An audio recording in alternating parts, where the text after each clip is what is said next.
Alright, we are outside at the moment with the Lixel K2, and instead of scanning the office as we did in the previous video, we're now going to scan this outside area. So we're standing here with a pool to our one side and with the pool pump and the little dog house to the other side. And so one of the developments that we want to do here is to install and build a pool house where we can store some of the pool equipment and a braai area on this side. So there's a few things that we're going to scan, and since this is no longer an interior scan, there are quite a few differences in the way we want to scan it. So for now, we're going to take our phone out and we're going to simply sync the device again. And I'm going to take the Lixel Go app. I'm going to wait for the Bluetooth to connect between my phone and the scanner. And then once it is connected,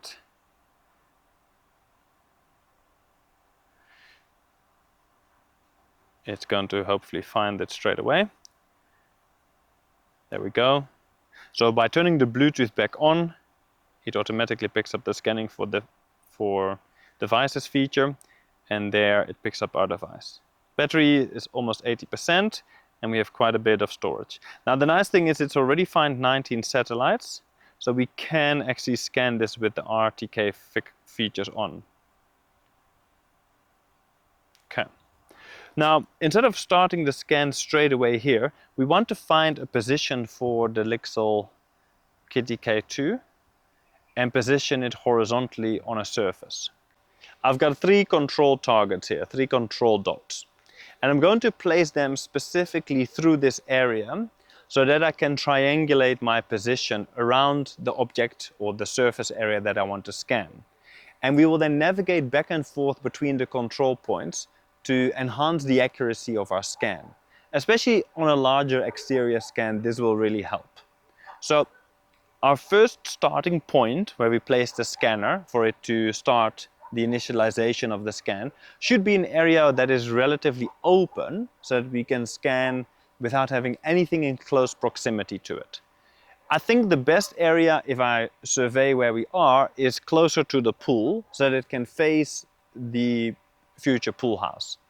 Then the second point would potentially be towards the wood storage on the side and to the opposite side of where the pool house is going to be. Then that way we have 3 targets, of which none is exactly on the pool house, but it triangulates the area of our focus. Okay, so we'll start scanning for the device again. It will then connect to the existing data, and we can see immediately that it has found 20 satellites as we are now scanning from an exterior. And we'll simply press go. We'll press initialization. Yes, it is a handheld scan. We're using RTK and the guided mode. Now the scanner is currently standing behind us and we'll soon pick it up. But what we're trying to do is to try and start the scan in as an open area as possible. Okay, initialization is complete. We can immediately navigate through what it is seeing and what it isn't seeing. And we can zoom into the area where it has already collected enough data for the Gaussian split. So that data is in green and everything outside of it is in yellow and orange. And everything that is in blue is the point cloud scan. We've got the scanner standing on the ground. The scan itself is still running on my phone. I will now pick up the scanner gently and I will leave that control point on the ground and we will then return to that later on. So the first thing I'm going to do is I'm going to navigate towards that first control point, which I've placed here on top of the wood area. And I will go to my settings and start that control point.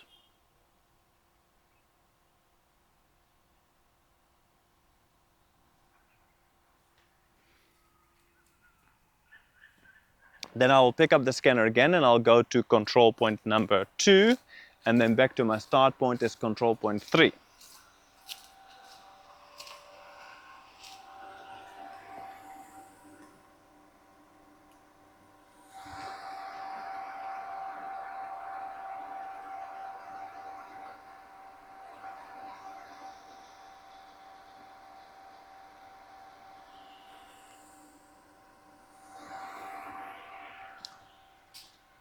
And so control point 3 is then the starting point of the scan.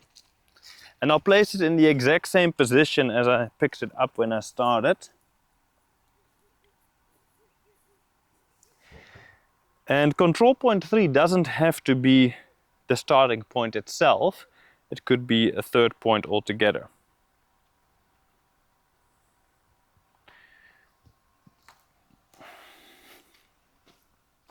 Now, as mentioned up to this point, we tried to create a triangle.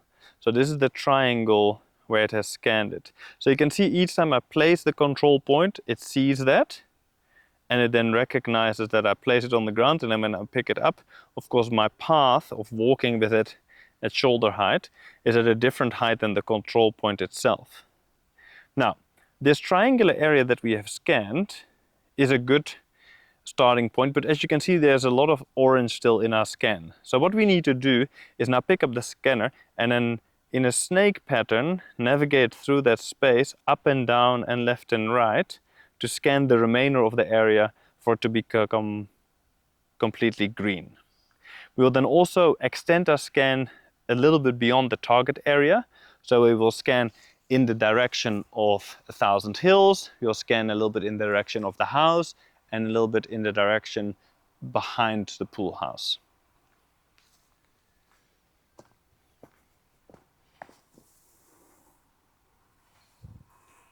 When picking up the scanner, don't move it very fast.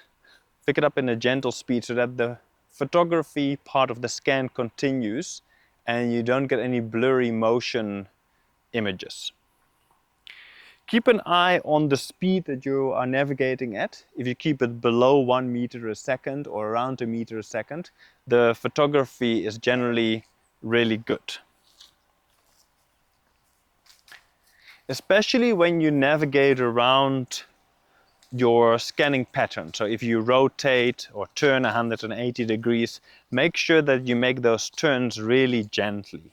You don't want to scan and make a very strong turn, and then your turn creates too much motion blur on the scanning data.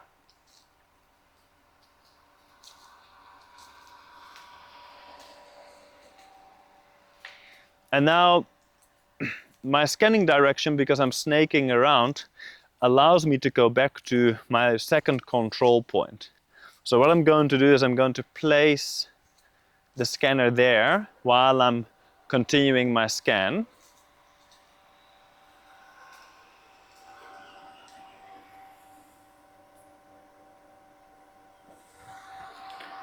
I'm going to simply let it rest there for a moment.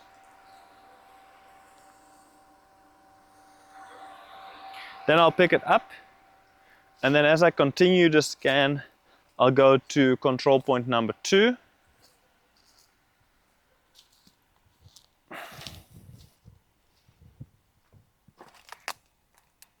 And place the scanner there again.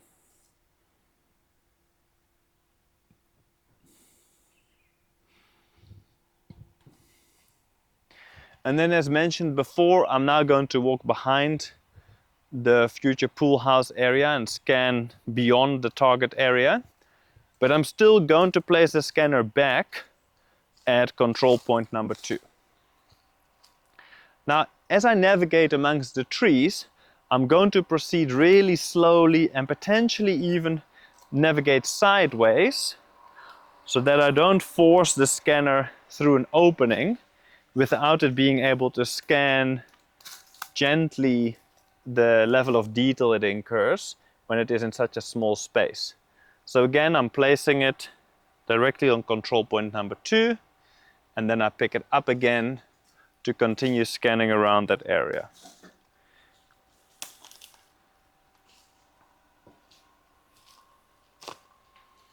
And then in a way to complete the scan, I'm going to go back to control point 1, where initially I started laying out my control points.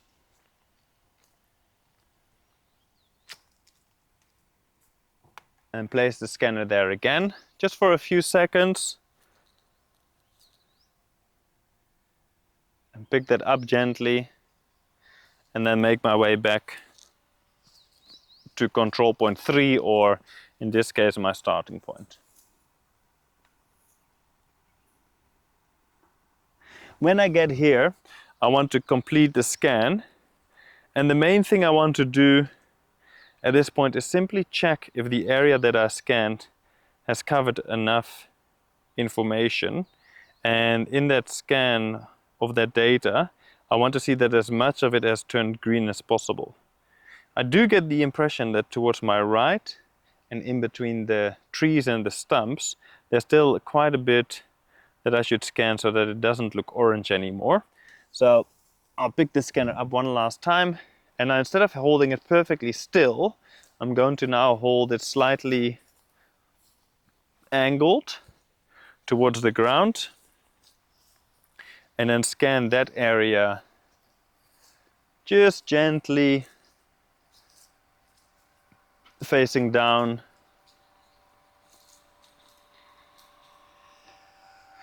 and then pause a little bit or move extra slow to scan that, and potentially even hold the scanner at a 45-degree angle away from the subject that I'm trying to scan, so that it essentially is using two of the fisheye lenses to capture that information. So it sees it from two angles from the point of view of the scanner's three lenses. And then I'll rotate back, and then I'll make my way back to the starting point. Now each time that I return to the starting point or a control point, and I choose a slight different path of going back there, I'm basically crossing over my own scanning path, which is a very good way of connecting the data. So I'll press stop scanning now. It will then say that it starts to save the project. And once it starts saving the project, it has stopped scanning the actual environment. And as that percentage starts to climb up, I can pick up the scanner and finish the data capturing.